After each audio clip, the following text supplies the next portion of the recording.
तो आज देखते हैं हम कितना टाइम लगता है हमें मुंबई के एक कोने से एयरपोर्ट जाने के लिए। मैं 3:50 को घर से निकला था, 4 बजे की ट्रेन है नेरुल के लिए फ्रॉम उड़न। So let's see, stay tuned. सबसे पहले मैंने ली बाइक और निकल पड़ा उड़न स्टेशन की ओर। एक नई हेयर स्टाइल ट्राई की है, बाल बढ़ाने का सोच रहा हूँ, देखते हैं कैसे बाल बढ़ते हैं कि बाल झड़ते हैं। जैसे ही मैं उड़न स्टेशन पहुंचा, थोड़ा देर वेट किया और उसके बाद उड़न से लेकर नेरुल का सफ़र है एक 7-8 स्टेशन का, और उसके बीच में आपको बहुत सारी हरियाली और समंदर भी पार करने पड़ते हैं। वैसे कहते हैं ना कि जो दूर से आते हैं वो 7 समंदर पार कर लेते हैं, लेकिन जो उड़न से आते हैं वो 3-4 समंदर तो पार कर ही लेते हैं। मैं नेरुल स्टेशन पहुंचा और फिर वहाँ CST की ट्रेन के लिए CST की ट्रेन में बैठा मैं।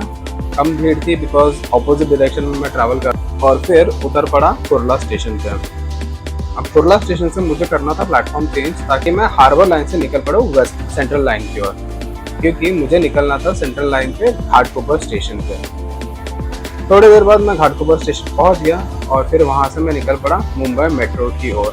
तो ये थी एक्चुअली मुंबई मेट्रो लाइन 1, जो सबसे पहले बनी थी। मेरी हिसाब से 2012-2013 में शुरू हुई थी। मैंने टिकट ली और फिर मैंने मेरे बैग सिक्योरिटी चेकिंग से पास किया और चल पड़ा मेट्रो स्टेशन के प्लेटफॉर्म पे। सो ये वाला मेट्रो स्टेशन का प्लेटफॉर्म है ऊपर की ओर।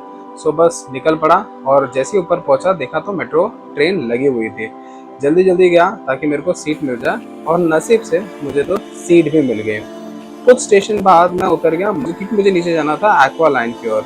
और मरोल नाका से अगर आपको एक्वा लाइन कनेक्ट करना है तो आपको नीचे उतरना पड़ता है, और फिर वहां से थोड़ा चलने के बाद आपको मिलता है मरोल एक्वा लाइन। बस मैं भी निकल पड़ा नीचे की ओर ताकि मैं कनेक्ट कर सकूं एक्वा लाइन में। थोड़ा चलने के बाद मैं पहुंच गया था मरोल एक्वा लाइन, और ये भी मेट्रो लाइन अभी जस्ट बनी है, एक 6 महीने हुए रहेंगे इसको शुरू हुए। समय देख रहे हो आप, बजे थे 5:50, और फिर वापस मैंने टिकट निकाली, वापस से मैंने सिक्योरिटी चेक इन करवाया और फिर निकल पड़ा अंडरग्राउंड मेट्रो की ओर।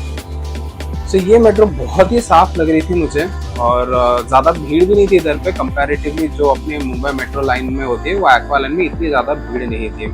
टिकट का फोटो निकाला और फिर थोड़ी देर को ट्रेन भी आ चुकी थी। दूर से देखा तो थोड़ी भीड़ लग रही थी, बट जैसे मैं अंदर गया तो ट्रेन तो पूरी की पूरी खाली थी। थोड़ा देर अच्छे से बैठा मैं और फिर थोड़े स्टेशन बाद मैं उतर गया T1 international airport metro station पे।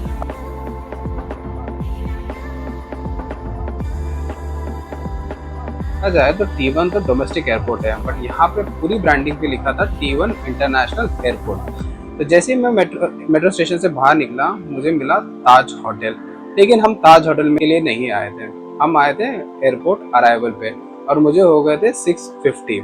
देखा जाए तो टोटल टाइम था मेरा 3 घंटे का। मुझे लग गई थी भूख, तो मैं चला गया हल्दीराम में और मैंने ऑर्डर किया मेरे लिए राज कचौड़ी।